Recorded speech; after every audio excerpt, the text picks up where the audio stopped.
Chapter 31. Mallory Gets Nuts. You know how it goes. You're minding your own business, taking a train up a ravine in the middle of Norway, when an old lady with a bag of knitting supplies introduces herself as your godly mother. If I had a crone for every time that happened. When Frigg broke the news, the train screeched to a stop, as if the locomotive itself were asking, "Say what?" Over the intercom, an announcement crackled in English, something about a photo opportunity with a waterfall. I didn't know why that rated a stop, since we'd already passed about 100 scenic waterfalls, but all the tourists got up and piled out of the car until we were alone. Just Sam, Mallory, me, and the queen of the universe. Mallory had been frozen for a good 20 seconds. When the aisle was clear, she shot to her feet, marched to the end of the car and back again, and shouted at Frigg, "You don't just announce something like that out of nowhere!" Yelling at a goddess isn't generally a good idea. You run the risk of getting impaled, zapped, or eaten by a giant house cat. It's a Freya thing, don't ask. Frigg didn't seem bothered, though. Her calmness made me question how she could be related to Mallory. Now that Frigg's appearance had resolved into one clear image, I saw faint scars under her white and gold eyes, scoring her cheeks like tracks of tears. On an otherwise divinely perfect face, the streaks were jarring, especially since they reminded me of another goddess with similar scars, Sigyn, the strange, silent wife of Loki. "Mallory," Frigg said. "Daughter, don't call me that! You already know it's true. You had suspicions for years." Simra gulped as if she'd forgotten how to swallow for the past few minutes. "Wait, you're Frigg, wife of Odin. Mrs. Odin. The Frigg?" The goddess chuckled. "As far as I know, dear, I'm the only Frigg. It's not a very popular name."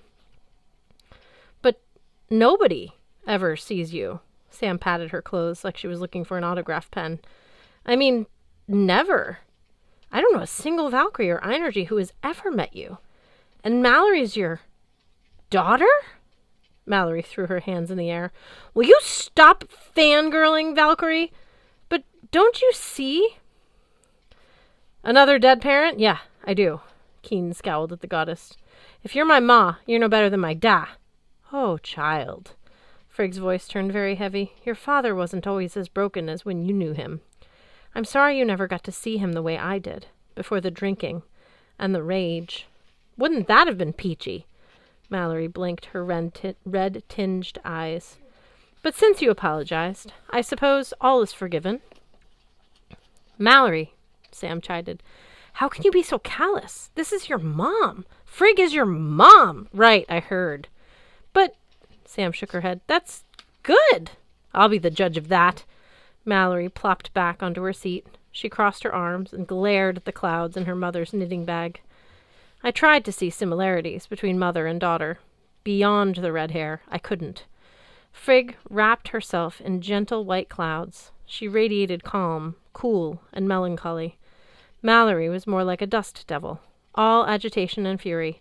Despite the goddess's war helm, I couldn't imagine Frigg dual-wielding knives any more than I could imagine Mallory sitting quietly, knitting a cloud scarf. I understand why Mallory was angry, but I also got the wistful yearning in Simra's voice. Sam and I both lost our moms. We would have given anything to have them back. Gaining a mom, even one who has waited 50-odd years to reveal herself, that wasn't something to throw away lightly. From the left side of the train, music drifted in through the open windows. Somewhere a woman was singing. Frigg turned her ear toward the sound. "Ah, that's just a mortal singer performing for the tourists. She's pretending to be the spirit of a waterfall. She's not a real knock." I shuddered. "Good." "Indeed," Frigg said. "You've had quite enough on your plate today with the giant's thralls." Sam leaned forward. "Giant's thralls? As in slaves?" "I'm afraid so," Frigg said. "The thralls of the giant Baugi guard the mead. To defeat them, you will need the stone in my daughter's pocket." Mallory's hand moved to the side of her jacket. I'd forgotten she was carrying the whetstone. Apparently she had too. "I don't like the idea of fighting slaves," Mallory said. "I also don't like you calling me daughter. You haven't earned that right. Not yet. Maybe not ever." On Frigg's cheeks, the tear scars glistened like veins of silver. "Mallory, ever is a very long time." I've learned not to try to see far into the future. Whenever I attempt it, she sighed. Always tragedy, like what happened with my poor son Balder. Balder, I thought. Which one was Balder? Dealing with Norse gods, I really needed a program with glossy color pictures with all the players, along with their season stats. He died? I guessed. Sam elbowed me, though I thought it was a perfectly legitimate question. He was the most handsome of all the gods, she explained. Frigg had a dream that he would die. So I tried to prevent it. Frigg picked up her needles. She knitted a stitch of cloud vapor. I exacted promises from everything in the 9 worlds not to harm my son. Each type of stone, each type of metal, salt water, fresh water, air, even fire. Fire was hard to convince, but there are many, many things in the 9 worlds. Toward the end, I'll admit, I got tired and absent-minded. I neglected one tiny plant.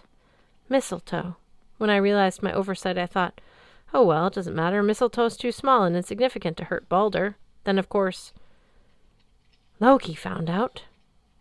I remember this part, Mallory said, still glaring at the bag of clouds. Loki tricked the blind god into killing Balder with mistletoe dart, which means Loki murdered my brother. She tasted the word, trying it out. From her expression, I guessed she didn't like it.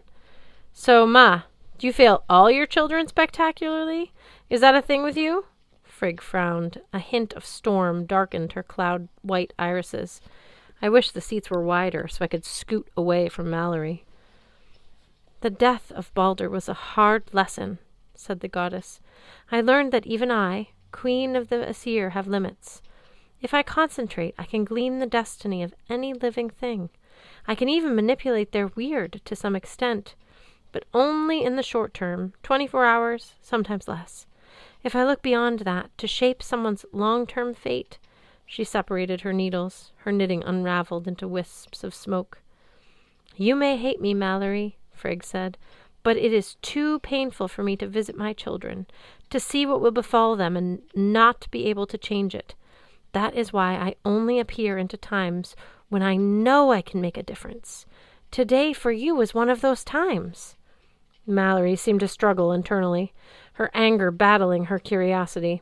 All right, I'll bite, she relented. What's my future? Frigg pointed out the window on her right. My vision telescoped, zooming across the valley. As if I hadn't been sitting down, I would have fallen. I guessed Frigg was enhancing my sight, giving me Heimdall-level clarity for just a moment. At the base of the mountain, a waterfall split against the granite promontory as if it were a prow of a ship. In the center of the rock, between twin white curtains of water, stood a massive set of iron doors. And spread out before those doors, on a strip of land between the 2 rivers, was a field of ripe wheat. 9 burly men, wearing only iron neck collars and loincloths, worked the field, swinging their scythes like a squadron of grim reapers. My vision snapped back to normal. Looking across the valley, I could now just make out the spot where the waterfall split on the rock, maybe 10 miles away. That is the place, Frigg said, and there is the path you must use to reach it. She pointed to the base of the railroad tracks. Just out the window, a streak of rubble zigzagged down the side of the cliff. Calling it a path was generous. I would have called it a landslide. Today, Mallory, the goddess announced, you will need those daggers and your wits. You are the key to retrieving Kvasir's mead. Mallory and Sam both looked queasy. I guessed they'd also gotten a free trial of Heimdall vision. I don't suppose you could be any vaguer, Mallory asked. Frigg gave her a sad smile. You have your father's fierce spirit, my dear. I hope you can master it and use it, as he could not. You have everything you need to retrieve the mead, but there is one last gift I can give you, something that will help you when you finally face Loki, as I learned when I underestimated the mistletoe. Even the smallest thing can make a vast difference. She reached into her knitting bag and pulled out a small, wrinkled brown orb. A chestnut? A walnut? One of those big nuts? She pulled apart the 2 halves, showing that the shell was empty, then fit them back together. If Magnus defeats Loki in the fighting, you will have to imprison the trickster in this shell. Wait, if? I asked. Can't you see my future? The goddess fixed me with her strange white gaze. The future is a brittle thing, Magnus Chase. Sometimes merely revealing someone's destiny can cause that destiny to shatter. I gulped. I felt a high-pitched tone was reverberating through my bones, ready to crack them like glass. Okay, let's not shatter anything then. If you defeat Loki, Frigg continued, bring him back to the Aesir. We will deal with him. From the tone of Frigg's voice, I doubted the Aesir planned on throwing Loki a welcome-back party. She threw the nut. Mallory caught it in her fingertips. Bit small for a god, isn't it? It won't be if Magnus succeeds, Frigg said. The ship Naglfar has not yet sailed. You have at least 24 hours, perhaps even 48. After that, blood roared in my ears. I didn't see how we could do everything we needed to do in a day, or even 2. I definitely didn't see how I could insult Loki down to the size of a walnut. The train's whistle blew, a plaintive sound, like a bird calling for its dead mate. And you can trust me on that because I understood bird calls. Tourists began piling back onto the train. I must go, Frigg said, and so must you. You just got here. Mallory's scowl deepened. Her expression hardened. But fine, whatever, leave. Oh, my dear. Frigg's eyes misted over, the light dimming in her golden pupils. I am never far, even if you do not see me. We will meet again. A new tear trickled down the scarred path of her left cheek. Until then, trust your friends. You are right.